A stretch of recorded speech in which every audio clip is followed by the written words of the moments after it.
সুনামগঞ্জ থেকে সরাসরি যুক্ত হচ্ছেন সহকর্মী মোহাম্মদ বুরহান উদ্দিন। বুরহান, সুনামগঞ্জে বানভাসী মানুষের দুর্ভোগ কমাতে কি কি উদ্যোগ নেওয়া হয়েছে এখন পর্যন্ত?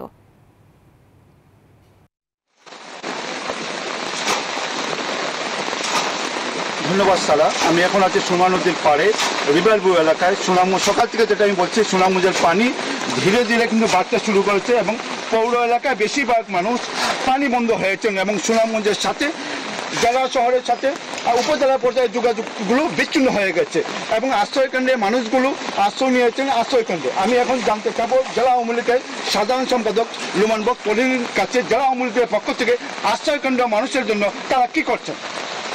ধন্যবাদ। আপনারা সবাই জানেন যে বিগত কয়েকদিন যাবৎ যে চেরাপুঞ্জির বৃষ্টিটা হচ্ছে সেটা 2022-এর যে বন্যাটা আমরা দেখেছিলাম সেই রকমই ভয়াবহতা আমরা লক্ষ্য করছি।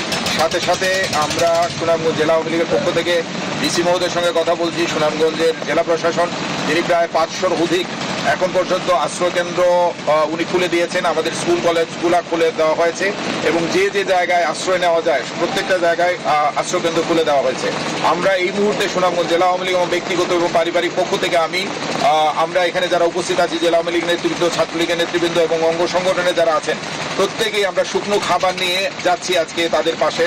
আমরা প্রত্যেক দিন এইভাবে শুকনো খাবার এবং খিচুড়ি, ভুনা খিচুড়ি নিয়ে যাচ্ছি যাতে খাবারের কোনো অসুবিধা না হয়। সুপেয় পানির জন্য আমরা বোতলজাত পানির ব্যবস্থা করেছি যা আমরা পৌঁছে দিচ্ছি প্রায় প্রতিদিন। আমরা চেষ্টা করছি যারা আশ্রয়কেন্দ্রে আশ্রয় নিয়ে গিয়েছেন তারা যেন কোনো ক্রমেই খাদ্যের কোনো অভাব কিংবা পানির কোনো অভাব অনুভব না করে। আমি আবারও বলছি, সুনামগঞ্জের দিন দিন ভয়াবহ রূপ নিচ্ছে। 22 সালের অবস্থা হয় কিনা সবাই এই আতঙ্কে আছে। আমি এখন আছি সুনামগঞ্জের রিভার ভিউতে। সর্বশেষ সারা। বুরহান, আপনাকে ধন্যবাদ।